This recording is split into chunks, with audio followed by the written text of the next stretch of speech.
So we're at the Motorcyclopedia Museum today. I'm here with Geoffrey Stein, formerly of the New York State Museum. We're going to talk a little bit about his book, The New York State Motorcycle Industry, which I think you started or began the project 1998. Basically, I met Geoffrey when he had the motorcycle display, the New York State motorcycle display at the New York State Museum in Albany. It represented all the motorcycles manufactured in New York State, which I believe it's the highest number of any state. 17, 18.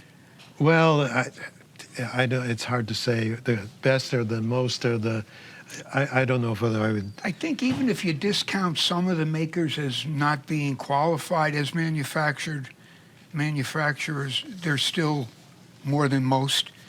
You know, if they had advertising and actual manufacturing and distribution, they're pretty much real. Yeah, think of the northeastern part of the United States. It was a center of manufacturing pretty much into the 20th century. So, you know, you're looking at New York City alone. You know, well, Brooklyn was the second largest city in the country, Yes, till 1898 when it became part of the city, part of New York City, yes. So, okay, so why the book? The book became because of the exhibit, and they worked together. And at that point when the exhibit was being developed, I was told, okay, if you're going to do the exhibit, you have to do a book. And we've done this with other exhibits that turned into publications. okay. So the exhibits come and they go, unfortunately. They're temporary things on print, and now mostly or as much in web too. It's available to see things indefinitely. Well, and of course, all this is before the web. Yes. Or before a major part. So at that time, it was preserve things on paper, which we were doing with a book. And it's true, because the way you do exhibits or did exhibits, they're only there for a short time. So most people, it gives them the impetus, hey, you got to see this now. Because when they take it down, that was it. It's not coming back. Everything in that exhibit was borrowed. The State Museum owned only one motorcycle, and it was a Harley-Davidson. It was a state police motorcycle, which had been turned into a conservation department exhibit. They used it for planting trees at the tree show, the tree school, tree farm in Saratoga. Anyway, but that's the only a good thing story, though, in itself. Yeah. And even with some of these motorcycles, the motorcycles all look alike, but with the story, that's what brings it alive. And even in your writing, you did research on the family, where the guy came from, and not just about the motorcycle. How much did it weigh, the cubic inches and all? Yes, how did they come to be created, and how were they produced, when they were produced, and what happened to them, and what happened to all the motorcycles that stopped being built because people didn't buy motorcycles.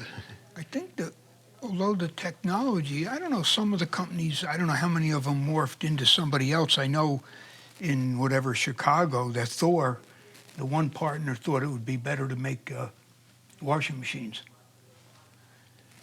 And, yes, right. And rightly so. So then I'm looking at the timing cover.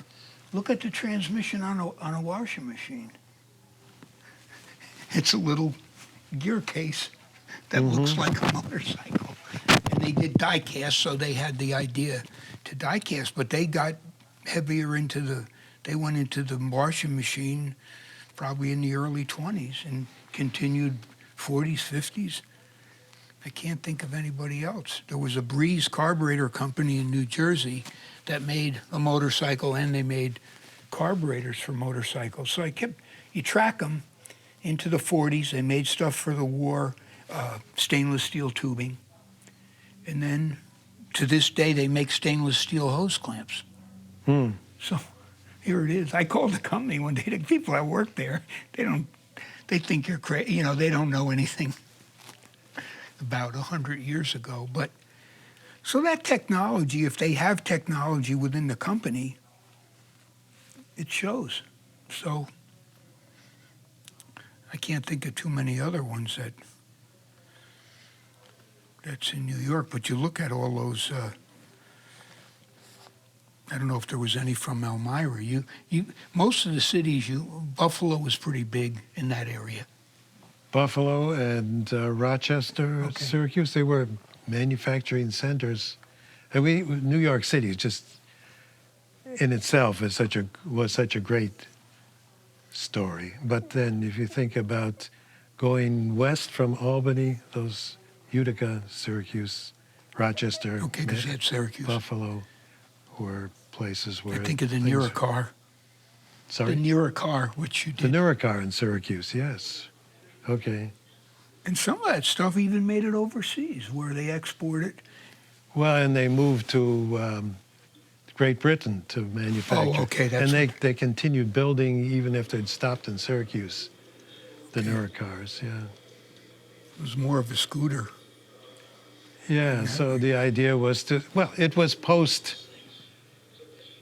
the use of the automobile, because it really was the Model T Ford and the Overland and other cars that really made it easier for people to have cars than a motorcycle. If you had a family, I always talk about the Model T. You had 5 seats for 5 people, and you had a roof, and you could go to the store and you could buy the groceries. Well- With a motorcycle, you didn't have 5 kids And if and the you- groceries. And if you look at the cost or the price in a family, I know like a farmer probably didn't even have a tractor, and then the kid wants to buy a motorcycle.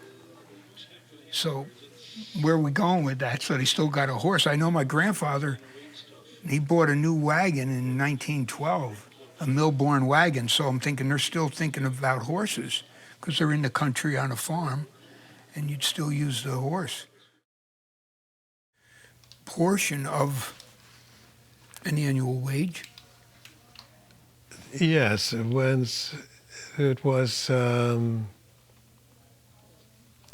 a toy in a way, but the automobile wasn't. So Well, and I think every other country took the motorcycle as transportation, like Europe, or if Italy takes a scooter, and right away after the Model T, and as you're saying, the cars, then it was just play. yes. So- So I know when we think about it, the motorcycle in the United States in the 1920s and later, it was for fun, or it was the police cars, motorcycles. So yeah. And I think, and to this day, I spoke to a guy that was a police, he was an escort for Joe Biden in Delaware. And then I don't know if he went on when he was vice president and went to Washington with him for the motorcycle, motorcade. But he was saying nothing moves traffic like a motorcycle.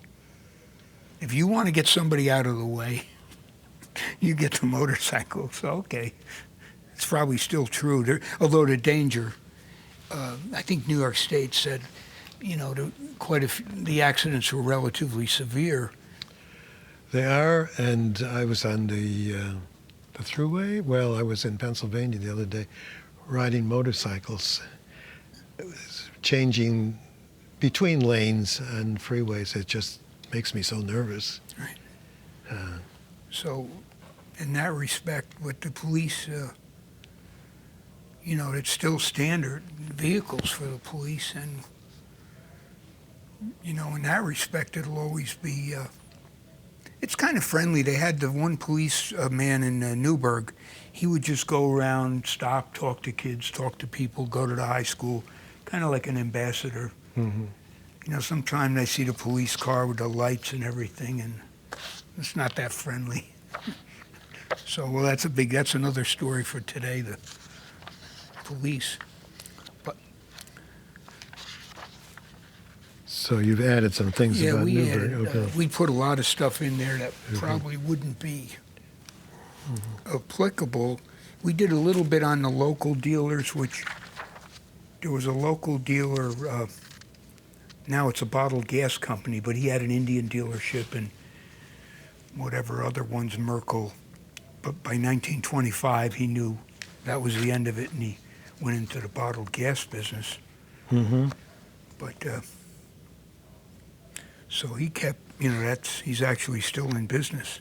So we went to the city directories in Newburgh and went to each street and found out, okay, the guy was on Liberty Street, and then when he got a little bigger or made more money, he wanted to be on Broadway. So ultimately, everybody wanted to be on Broadway. And Geoffrey, when you looked at the New York City, a lot of the motorcycles there were either part of an imported or partially imported or had import influence, because that would be the only place that could import an engine or components. So there were imported motorcycles, yeah, and they came through New York City. You're right about that. So I know you had that auto cycle, or you have it down as New York State, but then it looked kind of French. Do you remember what it's like a scooter. It's kind of it's two cylinders. Oh, I know what you're saying. Yes, it's been a while since Yes. I've looked at that. Yeah. Looking at that, so of course they could have came in semi-finished, or then of course they didn't. They could come in without a brand and be branded here. So So the Pierce, because I always think about the four-cylinder Pierce and the idea that was Percy Pierce, who went to Belgium and saw the FN? the FN4. Yeah, four-cylinder. He said, we could do that too, which they did in Buffalo. So Yeah, and they did it in a record time, right? I yeah, mean, so to do something 100% to duplicate it, was something. well, at least yes. So shaft-driven four-cylinder. Yeah. I don't know if FN did the single like he did. They did the single as well. Hmm. They both had the fuel in the frame. Mm-hmm. So. Good. So I know you were talking about what happened to the companies that stopped making the motorcycles. So, well, Pierce was one, as that part of the family. The other was the automobile company, which continued into the 1930s. Okay.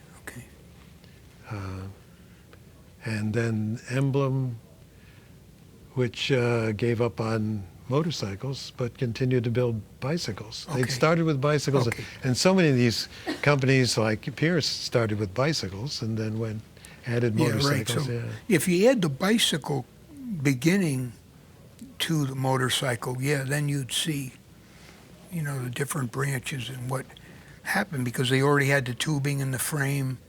They, had to have the safety bicycle to start with. Yes. Right. Because the other guy, one of them guys, tried to motorize a high wheeler. That guy in Texas or somewhere. We have some downstairs where they.